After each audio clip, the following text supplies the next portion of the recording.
히브리서 9장 24절에서 28절 죄를 없이 하신 예수님이라는 말씀의 제목으로 함께 은혜의 말씀을 나누고자 합니다. 우리는 아들의 피로 하나님의 보좌에 나가는 백성이에요. 우리가 하나님의 얼굴을 뵈는 것은 우리의 수고로움이나 우리의 노력이나 우리의 마음이 아니라 아들의 피가 하나님을 볼 수 있는 은혜를 주십니다. 이것이 오늘 신약 백성인 우리에게 주신 은혜예요. 우리가 받은 은혜가 뭔가? 우리가 예수 그리스도 안에서 얻은 은혜, 가장 큰 은혜는 뭐냐면 하나님 보좌에 나가는 거예요. 우리가 하나님을 만나고 하나님과 동행하고 항상 하나님과 함께 있는 것, 그것이 주님이 우리에게 주신 가장 큰 복이에요. 그래서 마태복음에서도 마지막 세상 끝날까지 내가 너와 함께 하겠다고 약속을 하셨고, 그리고 요한계시록에서도 자기 백성을 긍휼과 사랑으로 여기사 끝까지 지키시고 보호하시고 인도하시겠다는 약속을 주시거든요. 그럼 우리가 무엇으로 하나님 앞에 나갈까? 우리의 노력이나 물질로 하나님 앞에 나가는 게 아닌 것을 우리는 잘 알고 있어요. 우리가 하나님을 아는 지혜는 아들의 피로 말미암는 지혜예요. 아들의 피가 우리를 하나님의 보좌로 인도합니다. 아들의 피로 우리가 하나님을 아버지로 섬기고 아버지를 찬양케 해요. 우리가 하나님을 아는 것이 아들이 우리에게 주신 가장 큰 은혜예요. 우리가 하나님을 깨달아 아는 것. 세상에 많은 사람들이 있고 많은 민족이 있고 많은 나라가 있지만 들어도 깨닫지 못하는 사람이 있고 알아도 모르는 사람들이 많아요. 그러나 우리는 하나님을 알아요. 우리가 성경을 많이 배워서 하나님을 아는 게 아니에요. 우리가 하나님을 알고 하나님의 자녀이고 하나님의 백성이니까 성경을 알아서 더욱더 신실하게 섬기려고 하는 거지, 성경을 안다고 하나님을 아는 게 아니에요. 성경을 많은 지식을 가지고 있다고 해서 하나님을 아는 게 아니에요. 어찌 보면 우리가 많이 아는 이 지식이 우리를 근심케 할 수가 있어요. 솔로몬이 잠언에서 얘기한 것처럼 많은 지식이 쌓이면 근심도 그만큼 많아져요. 왜냐하면 아는 것이 많은 것만큼 또 조심해야 될 게 많다는 것도 알고, 또 아는 게 많으면 실수하기도 쉽거든요. 그래서 항상 은혜가 많은 것처럼 또 우리가 하나님 앞에서 이 성경을 우리가 많이 안다고 해서 믿음이 좋은 게 아니에요. 그러니까 성경을 많이 배우고 많이 깨닫고 많이 깨달아 알면 믿음이 좋을 것 같지만 사실은 그렇지 아니하고, 저 시골에 있는 농부 할머니, 정말 이제 90이 되고 80이 되신 이런 분들, 꼬부라져 가지고 지팡이 짚고 교회 나오시는 이런 분들도 그가 얼마나 성경의 지식이 많느냐가 아니라 그의 마음속에 하나님을 사랑함이 깊어요. 하나님을 진짜 사랑하고 예수님을 진짜 만나고 싶고 그분과 함께하고 싶은 소망이 그 안에 마치 용광로처럼 타오르죠. 그 용광로처럼 타오릅니다. 주님을 사랑하는 그 마음이. 그러나 아무리 성경의 지식이 많다고 해도, 성경의 지식이 아무리 있어도 그의 마음속에 용광로처럼 하나님을 깨닫는 바가 성령이 역사하지 않으면 깨달을 수가 없어요. 그래서 성령이 하시는 일이 뭡니까? 우리로 하나님을 깨닫게 하세요. 그게 성령이 하시는 일이에요. 그래서 하나님이 부르시고 하나님이 깨닫게 하는 사람이 있고, 아무리 내가 예수님을 믿으려고 노력을 해도 하나님이 부르지 아니하시고 깨닫게 하지 않는 사람이 있다. 우리를 하나님이 사랑하시고 정말로 넘치는 은혜와 사랑으로 하나님을 아는 지혜와 하나님을 아는 은혜를 주시는 우리 하나님께 찬양하고 감사하시기를 바랍니다. 우리가 정말 우리 안에 예수님을 아는 믿음, 예수 그리스도를 붙잡는 이 신앙이 우리 안에 있다는 건 정말 감사한 일이다. 그런 생각이 들었습니다. 그러므로 우리가 하나님을 아는 것이 아들이 우리에게 주신 은혜예요. 이 은혜를 따라 하나님을 온전히 찬양하는 백성이 되기를 소망합니다. 오늘은 우리의 죄를 속하신 예수 그리스도에 대해서 함께 은혜의 말씀을 나누고자 합니다. 본문 24에서 26절 말씀을 먼저 볼까요? 그리스도께서는 참것의 그림자인 손으로 만든 성소에 들어가지 아니하시고 바로 그 하늘에 들어가사 이제 우리를 위하여 하나님 앞에 나타나시고 대제사장이 해마다 다른 것의 피로써 성소에 들어가는 것 같이 자주 자기를 드러내려고 아니하실지니 그리하면 그가 세상을 창조할 때부터 자주 고난을 받아야 할 것이로되 이제 자기를 단번에 제물로 드려 죄를 없이 하시려고 세상 끝에 나타나셨느니라. 예수 그리스도께서 온전한 제사로 하나님 아버지께 나가지 못하면 반복적인 제사로 하나님 앞에 나가야 돼요.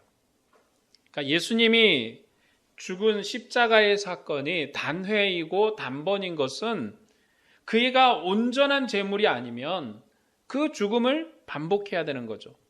그래서 이스라엘의 대제사장은 해마다 다른 피로 성소에 들어가는 것으로 그렇게 성소에 들어갔어요. 해마다 다른 피로 성소에 들어갔죠. 그러나 예수 그리스도는 완전한 분으로 자신을 단번에 들이심으로 아버지께 나가셨다. 그래서 그리스도께서 나가신 것은 어떤 것이냐? 참것의 그림자인 손으로 만든 성소가 아니에요. 참것의 그림자인 성소가 아니라 직접 하늘에 들어가사 우리를 위해서 이제 하나님 앞에 나타나시고 그렇게 하셨다는 거. 하나님 앞에 나타나셨다.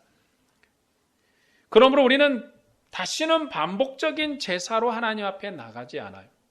우리의 대표이고 우리의 우두머리이고 우리의 모든 것이 되신 그리스도께서 단번에 제사를 드리심으로 손으로 지은 성소가 아닌 하늘로 직접 들어가셨기 때문에 반복의 희생을 드리지 아니한다. 지금 이 말씀을 받는 사람들은 유대인들이에요. 히브리서는 사실 유대인들에게 기록한 거고 지금 그들의 고민은 뭐냐면 지금 자신들의 생활 속에서 반복적인 이 제사, 율법에 의한 제사를 계속 드려왔는데 교회가 지금 이것을 해야 되느냐, 교회가 이 반복적인 율법의 제사를 다시금 시행해야 되는가라는 질문 앞에 사도는 말하기를 그럴 필요가 없다.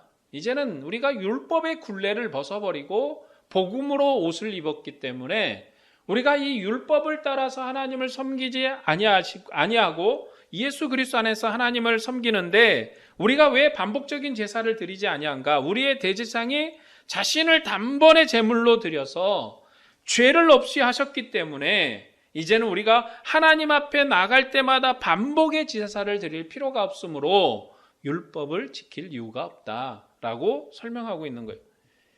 예수님께서 자신을 단번에 제물로 드려 죄를 없이 하셨기 때문에 세상 끝날에 다시 오셔서 창조의 세계를 온전하게 하실 거예요.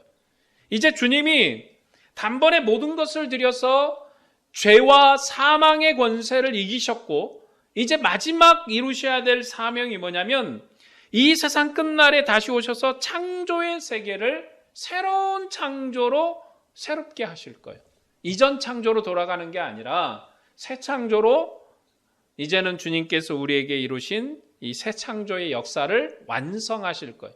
이미 새 창조의 역사가 시작을 했는데 그 새 창조의 역사가 마지막 날에 완성될 건데 그 완성된 모습은 이전 창조와는 다른 영광스럽고 화려하고 더욱더 확장된 창조로 완성될 것이라고 설명한 거예요. 창조의 세계를 온전하게 하는 것이 이것이 바로 세상 끝이에요.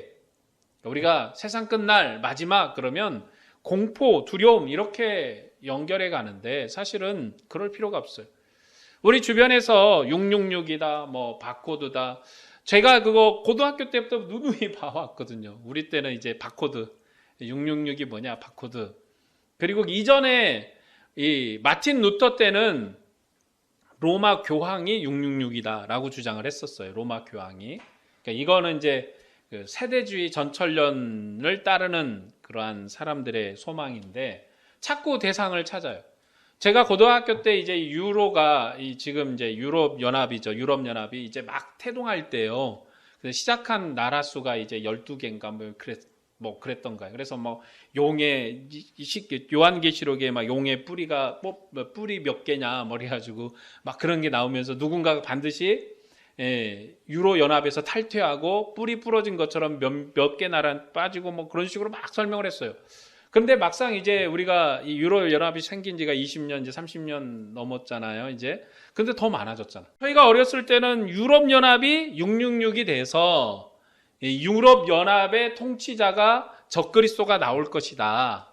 그래서 이 적그리스도가 세상을 집어삼키고 통치할 것이다. 그러면서 그 수단으로 뭘 쓸 것이냐? 바코드를 쓸 것이다. 그래서 사람 몸에다가 바코드를 찍을 거다. 라고 그렇게 얘기하면서 가르쳤고, 저희가 어렸을 때 고등학교 다닐 때 막 그 얘기 들으면서 와 그런가 하고, 이제 그때 뭐 책도 나오고 막 이렇게 막 그랬어요. 그런 거 보면서 와 그런갑다 그랬는데, 막상 이제 세월이 이게 30년 이렇게 흘러오고 보니까 하나도 안 맞잖아요. 여전히 지금 바코드, 어찌 보면 대한민국 사람은 태어나면서 다 바코드를 받았어요. 주민번호 있잖아요. 숫자로. 아마 전 세계 어느 나라도 그 태어난 국민에게 숫자를 부여하는 나라는 아마 손꼽을 거예요. 미국, 일본도 이 국민들을 이렇게 그 뭐 컨트롤하는 남바가 없고, 미국도 뭐 사회보장 남바가 있지만 그게 꼭 그 사람을 정의하는 것도 아니고, 사회보장 남바는 자기가 원하면 언제든지 바꿀 수 있는 걸로 알고 있어요. 뭐 바꿔달라 그러면 바로 바꿔주고. 그래서 개인을 특정하기가 굉장히 어려워. 왜냐하면 특별히 유럽 같은 나라는요, 개인 프라이버시가 굉장히 세기 때문에 어떤 국민한테 남바링을 한다는 거는 상상을 하지 못하는 거예요. 그건 어마어마한 인권 침해인 거예요. 남바링을 한다는 거. 근데 우리나라는 이제 특수한 그런 것 때문에 국민에게 남바링을 부여하잖아요.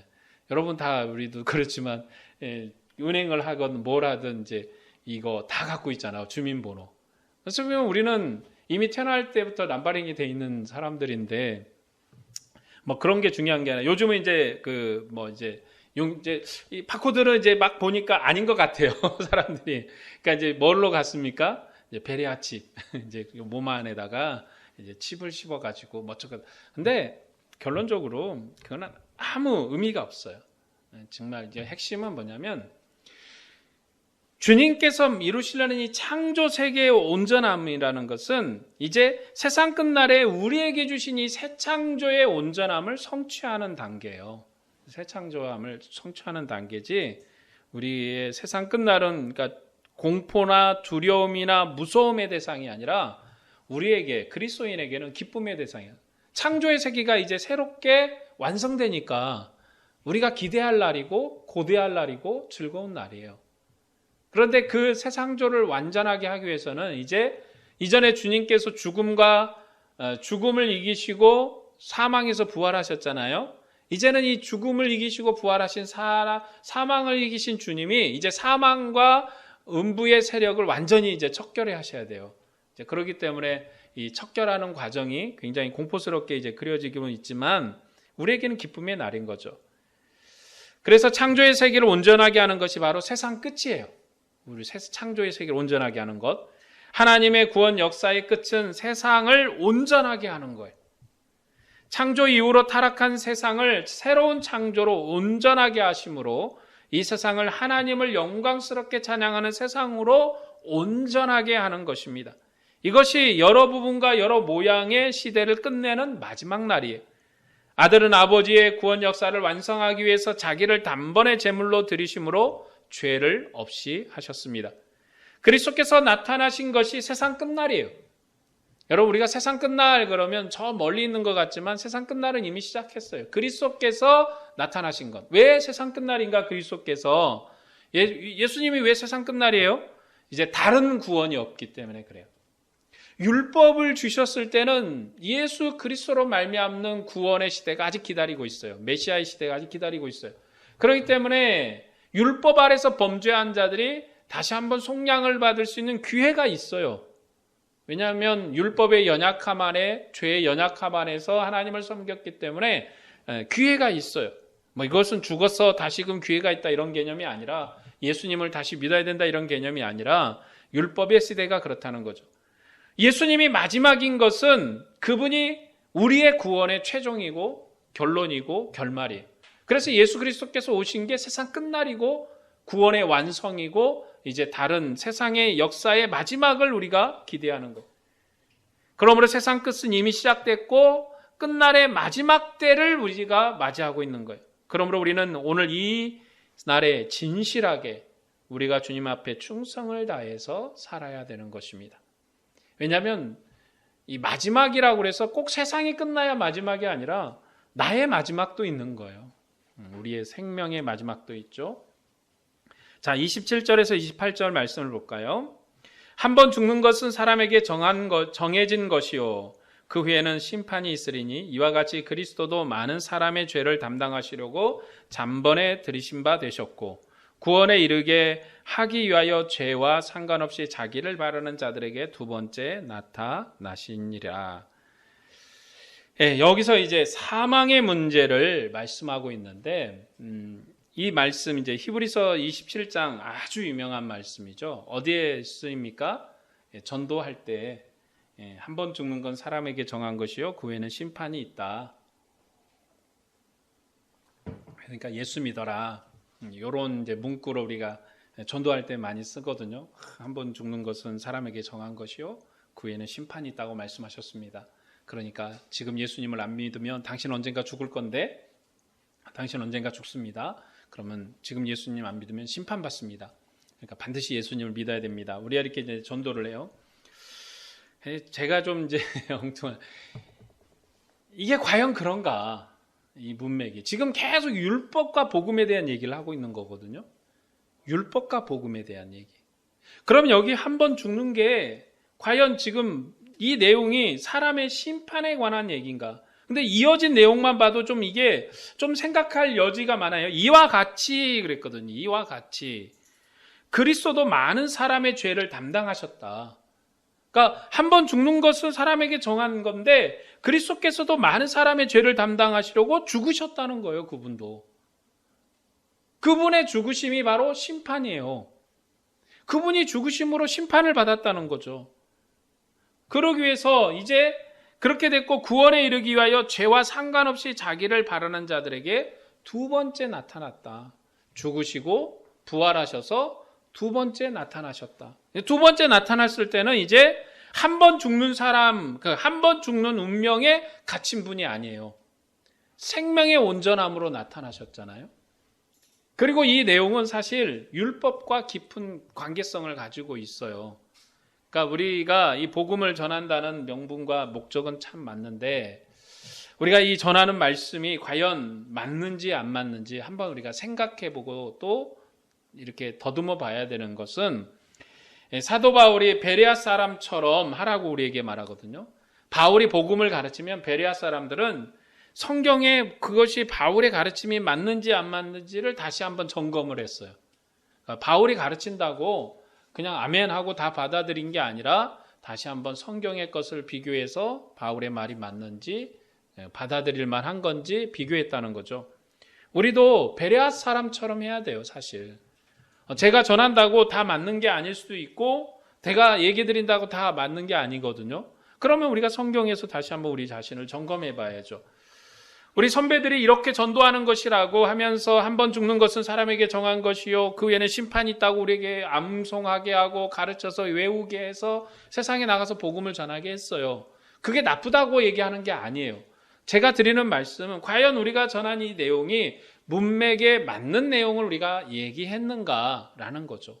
오늘 히브리서 이 내용이 우리가 정말 잘 아는 내용인데 과연 이 문맥에 우리가 쓰고 싶었던 전도의 문구가 담겨 있는가라는 거죠. 이 히브리서의 이 사망의 문제는 2장에서 이미 말씀한 내용이 이미 포함되어 있습니다. 히브리서 2장 14절에서 15절 말씀을 제가 읽어드릴게요. 자녀들은 혈과 육에 속함에 그도 또한 같은 모양으로 혈과 육을 함께 지니심은 죽음을 통하여 죽음의 세력을 잡은 자 곧 마귀를 멸하시며 또 죽기를 무수함으로 한평생 매어 종로를 타는 모든 자들을 놓아주려 하심이라. 지금 여기 한 번 죽는 것은 사람에게 정한 것이요 그 후에 심판이 있다는 것은 예수 그리스도의 죽으심과 부활의 온전한 사명에 관한 거지. 그래서 이 히브리서 2장에서도 예수님이 자녀들은 혈과 육에 속했다. 그러니까 우리가 혈과 육에 속한 거예요. 사람은. 예수님도 똑같이 우리의 모양대로 혈과 육을 함께 지니심으로 죽음을 통해서 죽음의 세력을 이기셨다는 거죠. 그리고 마귀를 멸하시고 또 죽기를 무소함으로 한평생 메어 종로를 타는 모든 자들을 놓아주려고 하신다. 지금 이 내용은 사람은 한 번 죽는 건데 그 후에는 심판이 있다는 건 뭐냐? 그 내용은 그리스도께서 그 죽음에 들어가셨고 그리스도께서 그 심판에 들어가셔서 이제 우리로 한 번 죽는 것이 우리의 소망이 아니라 우리의 생명이고 이제는 우리의 영원한 기쁨이 되도록 바꾸셨다. 그 얘기를 하는 거예요. 또 2장 9절에 이렇게 합니다. 오직 우리가 천사들보다 잠시 동안 못하게 하심을 입은 자 곧 죽음의 고난을 받으심으로 말미암아 영광과 존귀로 관을 쓰신 예수를 보니 이를 행하심은 하나님의 은혜로 말미암아 모든 사람을 위하여 죽음을 맛보려 하심이라. 예수님께서 죽음을 맛보시기 위해서 이 땅에 오신 것이고 예수님께서 죽음을 맛보심으로 우리를 영광과 존귀로 관을 씌우셨다. 그 얘기예요.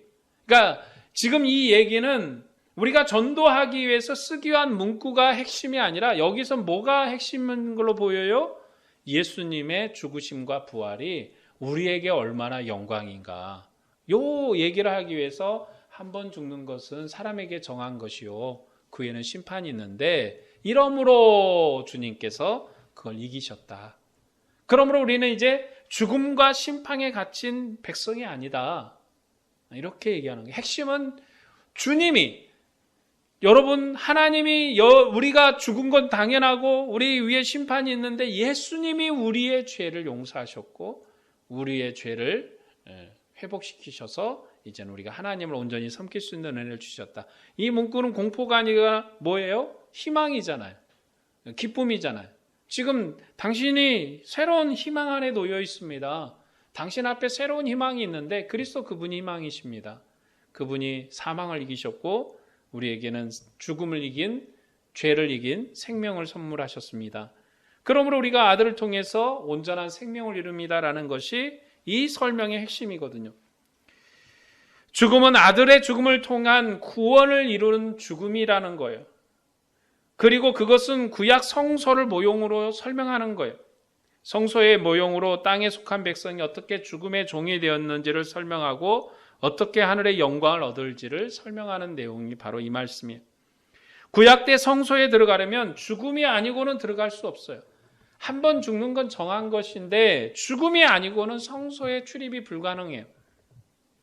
하나님께서 이스라엘의 가나안 땅을 적과 꿀이 흐르는 거처로 주셨어도 하나님의 성소에서 먹고 마시는 특권은 제사장에게만 주셨거든요. 그리고 하나님의 성소에 출입하기 위해서는 제일 좋은 예물을 가지고 와요. 가장 좋은 제물을 가지고 왔는데 반드시 죽이고 반드시 불을 통과하지 아니하고서는 성소로 들어갈 수가 없어요. 여기 한 번 죽는 것, 이 개념은 성소 앞에서 죽는 거예요. 심판도 마찬가지고. 지금 율법적 개념을 가지고 설명하는 한 번 죽는 것은 지금 우리가 얘기하는 것처럼 우리의 삶의 끝, 우리의 삶의 인생의 종점 이 얘기를 하고 있는 게 아니라 성소에 들어가려면 반드시 죽음이 필요해요. 성소에 들어가려면 반드시 죽음이 필요하거든요. 아무리 살진 송아지를 가져오고 살진 양을 가져오고 정말로 우량하고 정말 제일 좋은 거, 우리 집에서 제일 좋은 걸 가져왔지만 반드시 죽음을 통하지 아니하고는 성소에 들어갈 수가 없어요. 하나님의 성소에 들어가기 위해서는 반복적인 죽음을 통해서만 생명의 교제가 가능한 거예요. 하나님은 거룩하신 하나님이시라 죄를 가지고는 교제할 수 없어요. 그래서 생명의 교제를 위해서 죽음을 통해서 하나님 앞에 나가야 했습니다. 이스라엘은 온전한 생명의 교제를 원하지만 그 생명의 교제는 죽음을 통해서만 가능한 교제예요. 왜냐하면 아직 죽음이 지배하는 세상에서 하나님을 만나기 때문에 그렇죠. 죽음이 지배하는 세상에 오직 성전에만 영원한 생명이 있습니다. 하나님은 생명이시고 창조시기 때문에 성소에만 생명이 있어요. 그런데 이 생명을 누리기 위해서는 자기를 대신할 생명을 드려야 돼요. 아직 사망 아래서 죄 아래서 하나님을 만나야 해서 자신을 대신할 생명의 희생이 필요한 거예요. 이스라엘 백성은 하나님의 은혜와 크신 사랑으로 가나안 땅의 삶을 선물 받았습니다. 이것만 해도 큰 은혜인 거죠. 가나안 땅의 삶을 선물 받은 민족이 세상 어디에 있어요? 아무도 없어요. 아브라함의 후손, 아브라함에 속한 민족만 이것을 받았다는 거죠. 가나안 땅의 삶은 젖과 꿀이 흐르는 안식의 삶이죠. 그러나 하나님의 성소의 삶과 대비해서 그것은 죽음에 속한 삶이에요. 그들에게 이미 죽음이 정해진 거예요. 그들 안에 항상 죽음이 있는 거는 성소에 들어가기 위해서 항상 생명이 들어야 되고, 그들이 가나안 땅에 살고 있고 젖과 꿀이 흐르는 안식의 삶을 살고 있지만 그들은 항상 죽음의 영역에 속한 삶을 살아야 돼요.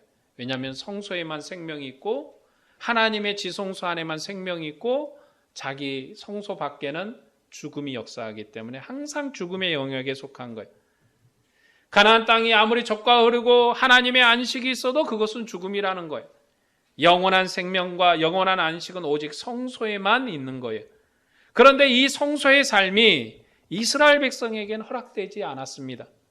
이스라엘 백성이 아무리 가나안 땅의 소출을 먹고 하나님의 은혜를 누리는 백성으로 살아도 그들의 삶은 죽음의 삶이고 죽음의 영역에 갇힌 삶이어서 한 번 죽는 것이 정해진 거예요. 한 번 죽는 게 정해진 삶이에요. 지금 그 얘기를 하고 있는 거예요. 성소와 지성소의 관계. 그러면서 주님께서 단번에 죽으심으로 이제 이 간격을 무너뜨렸다는 걸 얘기하려고 하는, 히브리서는 계속 그 얘기를 하는데 히브리서가 지금 얘기하는 항상 배경은 성소의 개념이 항상 있는 거예요. 성소의 개념. 대제사장도 성소에서 봉사하는 사람이잖아요. 그리고 희생의 제물도 성소에 있는 것이고, 지금 이 한 번 죽고 심판이 있다 이 얘기도 성소와 관계되는 것. 그들의 심판이 뭡니까? 죽음의 영역에 있다는 게 심판이에요. 그래 가나안 땅에 들어갔어. 젖과 꿀이 흐르는 땅을 안식을 얻었어. 그런데 하나님의 성소에만 영원한 생명이 있고 가나안 땅이지만 젖과 꿀이 흐르는 땅이지만 사망이 역사하는 삶을 살아야 돼요. 그뿐만 아니라 그들을 대신해서 짐승이 죽지 않고는 하나님의 성소에 들어갈 수 없어요. 이것이 구약에 속한 삶의 한계입니다.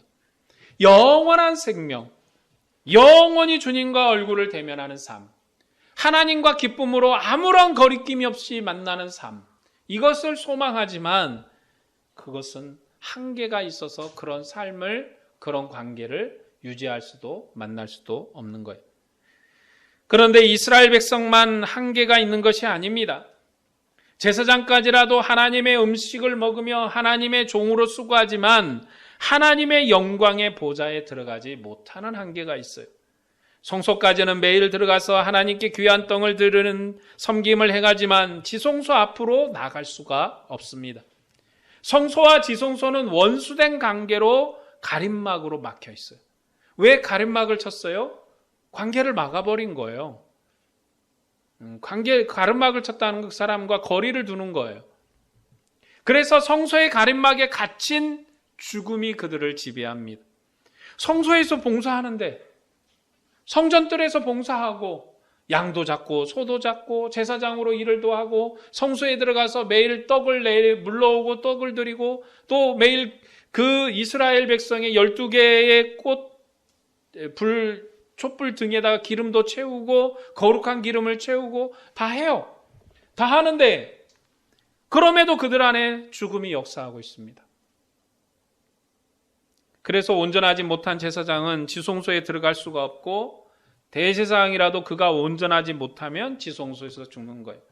죽음의 공포가 지배하는 세상, 하나님을 죽음의 공포로 만나야 되는 섬김이 바로 구약의 섬김이에요. 하나님을 만나는데 죽음의 공포로 만나야 돼요. 그러나 우리는 죽음의 공포의 섬김으로 하나님을 만나지 않아요. 우리가 이미 한 번 죽는 걸 정한 거를 예수 그리스도께서 대신 죽으시고 부활하심으로 온전하게 하셨어요. 이제 우리에게는 한 번 죽는 게 아니에요. 우리는 영원한 생명이 우리에게 허락됐습니다. 아버지의 사랑으로 하나님을 만나기 때문에 항상 기쁨이 있고 주님을 만나는 것이 즐겁고 행복하고 기쁨이 가득한 거예요. 그래서 주님을 만나고 싶고 그분과 함께하는 것이 우리의 소망이에요. 그래서 나이 드신 어르신들이 맨날 빨리 하늘나라 가야지, 넋두리기도 하고 넋두리기면서도 한편으로 소망이기도 하고 빨리 예수님 오셨으면 좋겠다. 왜냐하면 이 삶이 너무 고단하기 때문에 우리의 넋두리이기도 하고 우리의 소망이기도 한 거죠. 구약 때 이스라엘 백성이 무엇을 먹는가 하는 것은 그들의 삶의 생명의 질을 결정하는 중요한 요소예요. 여러분, 구약에서 먹는 문제는 아주 중요한 문제예요. 그들과의 하나님과의 생명의 관계를 결정짓는 것이기 때문에. 광야 때 하나님께서 만나를 주셨는데 안식일에는 썩지 않는 만나를 먹도록 하신 것은 생명의 썩지 않음을 주신 거예요. 만나는 하루 거두면 되는 거예요. 다음날 두면 벌레가 나거나 썩어서 먹을 수가 없었어요. 근데 신기하게도 토요일날, 이제 금요일날 저녁에, 금요일날 거둔 이 만나, 그것은 토요일날까지도 온전했던 거죠. 안식일까지도 온전했던 거예요. 왜냐하면 안식을 먹는 것과 생명이 일치되기 때문에 그래요. 안식일에 먹는 것과 생명은 일치해요. 그래서 거룩한 독축을 거치지 않고 죽는 것을 먹는 것은 부정한 거예요. 그러니까 이스라엘 백성에게 무엇을 먹는가, 이건 굉장히 중요해요. 누구와 먹는가, 이것도 중요해요. 이스라엘 백성과 같이 식사를 하는가, 이방인과 먹는가. 이방인과 먹으면 거룩한 식탁이 아니에요. 부정한 식탁이야. 아무리 음식이 거룩해도 이방인과 함께 먹으면 부정해요. 죄인과 함께 먹어도 부정해요. 거룩함으로 온전해야 되는데 부정함을 먹는 거예요. 그래서 이스라엘 백성은 이방인과 식탁 교제를 하지 않을 뿐만 아니라 죄인과도 식탁 교제를 하지 않는 거예요. 그래서 누구하고 먹는가라는 거 굉장히 중요한 거예요. 예수님께서 죄인들하고 같이 먹으니까 저 사람은 죄인의 친구다. 죄인의 친구라는 건 뭐예요? 너도 죄인이다, 이 말이에요. 너도 죄인이다. 왜냐하면 거룩한 식탁을 함께 나눴기 때문에 죄가 전가되는 거예요. 하나님께서 주지 않는 것을 먹는 것은 사망인 거예요. 그래서 아담이 에덴에서 쫓겨난 이유이기도 합니다. 아담의 죄는 하나님이 주지 않는 것을 먹은 죄. 그러니까 아담이 하나님의 말씀을 들었냐 안 들었냐, 이게 핵심이 아니라 하나님이 준 걸 먹었냐, 하나님이 주지 않는 것을 먹었냐인 거예요. 다 먹으라고 했고 다 주셨어요. 그러나 선악을 알게 하는 나무는 먹지 마라.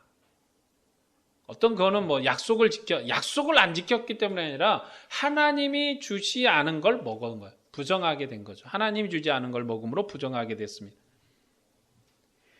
아담의 죄는 하나님이 주지 않은 것을 먹은 죄이고 하나님이 주지 않은 것은 반드시 죽음입니다. 하나님을 거절하고 하나님이 주지 않은 것을 먹은 인류에게 내린 벌은 한 번 죽는 거예요. 사람에게 정해진 벌이고 그것은 하나님 앞에 우리가 받아야 될 벌입니다. 하나님의 심판은 구약 개념으로 재물의 죽음을 통해서 하나님 앞에 나가는 거예요. 이전에는 이러한 제한이 없었어요. 에덴 동산에서는 하나님 앞에 나갈 때 양을 잡고 소를 잡고 이런 제약이 없었어요. 그들의 이스라엘 백성에게 심판은 뭐냐? 재물의 죽음을 매번 봐야 돼. 피를 봐야 돼요. 여러분, 그게 썩 유쾌하고 기분 좋은 일은 아니에요. 이 죽음을 매번 본다는 건 정말 유쾌한 일이 아니잖아요. 그들에게 고통스러운 거예요. 막 죽이는 걸 좋아하는 사람이라면 모르겠지만 그냥 싫죠. 에덴에서는 자유롭게 하나님을 만나고 하나님과 기쁨으로 교제를 했어요. 그런데 하나님이 주지 않은 것을 먹은 이후로는 하나님께 나가는 길이 막혀버렸어요. 하나님을 만날 길이 막힌 것이 아담이 심판을 받은 거예요. 하나님 앞에 나가는 길이 막힌 것, 이게 심판이에요. 그러니까 우리가 심판 그러면 우리가 마지막에 지옥에 들어가서 이런 게 아니라 하나님 앞에 나간 길이 막힌 게 심판이에요. 이스라엘의 심판 그러면 하나님 앞에 나가는 길이 열리긴 열렸는데 매번 죽음으로 나가야 되는 게 그들의 심판이에요. 죽음 없이 나가고 싶은 거예요. 우리가 심판이 없는 생명을 받았다, 우리에게 심판이 없다는 것은 하나님 앞에 나가는 길이 열렸는데 아들이 우리 대신 죽으심으로 매번 반복하지 않는 그 생명으로 우리가 하나님 앞에 나가는 것, 이것은 우리에게 주신 은혜예요. 우리는 심판받은 백성이 아니에요. 우리가 심판을 받았다면 하나님 앞에 나갈 수가 없는 거예요. 나가더라도 매일의 희생을 통해서, 매번의 희생을 통해서 하나님 앞에 나가야 되는 거예요. 하나님께서 이스라엘 백성을 부르시고 그들에게 은혜를 주셔서 하나님의 성전을 주셨지만 하나님의 심판은 여전히 역사하셔서 그들 앞에 가림막이 쳐지고 매번 들어갈 때마다 재물의 죽음이 아니고는 하나님 앞에 나갈 수가 없게 된 거예요. 그래도 이스라엘은 하나님께 은혜를 입어서 죽음의 재물을 통해서 하나님께 의롭다고 판청을 받았고 그들의 제사장이 하나님의 상에서 먹는 은혜를 얻었어요. 그뿐만 아니라 이스라엘 백성도 하나님의 뜰에서 번제의 재물을 먹을 수 있는 은혜를 얻었어요. 이것이 하나님께서 이스라엘에게 베푸신 긍휼이고 하나님의 구원이 하나님의 은혜가 발전한 거예요. 이전에 아담을 보낼 때는요, 가지고 짚혀서 보낸 게 은혜의 발전이었어요. 그 위에는 노아건 누구건 아무런 은혜의 발전이 없어요. 그런데 아브라함을 부르시고 나서 이제 하나님께서 새로운 민족, 새로운 창조 민족, 새로운 역사의 민족을 통해서 하나님과 교제할 수 있는, 인류가 하나님 앞에 나갈 수 있는 길을 여셨는데 이제는 백성이라 할지라도 하나님 성전 밖 뜰에서 하나님의 재물을 먹을 수 있는 은혜를 얻었다. 이게 은혜예요. 그런데 이게 예수 그리스도 안에서 완성됐어요. 완성됐다는 게 뭡니까? 이제는 우리가 하나님의 뜰에서 먹는 백성이 아니라 하나님의 얼굴 앞에서, 하나님 앞에서 먹는 백성으로 은혜를 얻었어요. 우리와 하나님 사이에 막힘이 없는 은혜를 얻는 거예요. 이제 이스라엘은 하나님은 아들을 통해서 이스라엘의 모형으로 주셨던 은혜를 온전하게 하신 거예요. 그의 죽음을 통해서 사람의 죄를 담당하게 하셨고 단번에 들이신 바 되어서 구원에 이르게 하셨습니다. 그는 하나님의 아들이시고 하나님 자신임으로 창조의 근본이시고 천사보다 가장 은혜로우신 분이세요. 그런 그가 천사보다 못하게 되셨습니다. 그가 천사보다 못하게 되신 것은 잠시 잠깐 지성소 휘장 밖에 두셨다는 거예요. 죽음의 권세 아래 두셔서 자기 백성의 죄를 담당하게 하셨다는 거예요. 아들이 자기 백성과 동류가 되셨기 때문에 죽음에 들어왔습니다. 휘장 밖의 간격은 죽음 때문에 생긴 간격이에요. 아들이 휘장 밖에서 아버지를 만났기 때문에 간격이 있는 것이고 죄의 질서에 있는 것이고 천사보다 잠깐 못하게 되신 거예요. 그 자리에서 하나님을 섬긴 것입니다. 그래서 아들이 죽임을 당하셨고 죽음을 이기시고 살아나셔서 단번에 구원을 이루셨어요.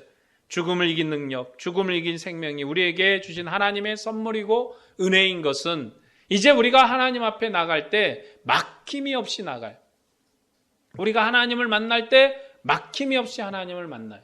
우리와 하나님 사이에 어떤 간격도, 어떤 골도, 어떤 아무런 장애도 없어요. 우리가 하나님 앞에 나갈 때 다시금 죽음을 반복할 이유가 없는 것입니다. 우리 안에는 심판이 없어요. 다시금 희생의 제물을 드림으로 하나님과 우리 사이에 거리가 있다는 것, 하나님이 우리에게 저주하셔서 하나님과 우리 사이에 간격이 있다는 것을 확인할 필요가 없어요. 우리는 하나님을 온전히 섬깁니다. 그런데 세상은 여전히 죽음이 끝이라고 합니다. 그럼 우리에게도 죽음이 끝일까요? 우리는 이미 답을 알고 있습니다. 죽음이 끝이 아니고 죽음이 마지막이 아니라는 것을. 우리가 죽음의 제물이신 아들을 통해서 하나님의 상에 앉아서 먹고 마시는 은혜를 얻은 백성이 우리가 하나님의 상에서 먹고 마시는 것이 바로 성찬입니다. 우리가 성찬식을 하는 것은 하나님의 상에 앉아서 먹고 마시는 백성으로 확인하는 자리예요. 이스라엘 백성이 하나님의 자리에서 하나님의 성에서 먹고 마시는 백성으로 살았는데 그들의 제사장이 하나님의 떡을 먹었잖아요. 근데 떡을 어떻게 먹었어요? 지성소 안에서, 성소 안에서 먹었나요? 떡을 가져다가 성소에서 먹는 게 아니라 성소에서 물린 상을 제사장 무리들이 다른 데 가서 먹었어요. 아버지가 종이 주인의 상을 물려받아가지고 그 물림상이라고 부르잖아요. 물려받아서 자기들끼리 모여서 먹는 거예요. 그런데 우리는 성찬을 그렇게 하지 않아요. 물림상을 받는 백성이 아니라 그냥 우리는 아버지 상에 차려진 것을 같이 먹는 백성이에요. 그래서 우리가 성찬식을 하잖아요. 성찬식은 바로 우리가 성찬에 속한 하나님의 자리에 하나님의 식탁에 앉은 백성임을 확인하는 자리예요. 이스라엘 백성은 휘장 밖에서 하나님과 먹고 마셨지만 우리는 아들 안에서 하늘 성소 하나님의 식탁에서 친밀하게 먹고 마신 은혜로 하나님의 은혜를 받은 백성이에요. 예수님은 자기 백성의 죄를 담당하시려고 자기 몸의 죽음을 통해서 휘장 안으로 들어가셨습니다. 그리고 위엄의 보좌에 앉으셨어요. 주님께서 위엄의 보좌에 앉으심으로 우리도 아들과 함께 아들의 통치에 참여하는 백성이 되었습니다. 우리는 죄와 상관없이 하나님을 섬기는 백성이고 하나님의 영광 안에 있는 백성이에요.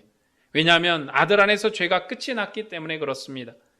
아들 안에서 죽음이 끝이 났기 때문에 그래요. 우리가 구약 백성처럼 휘장 밖에 있는 백성이 아닙니다.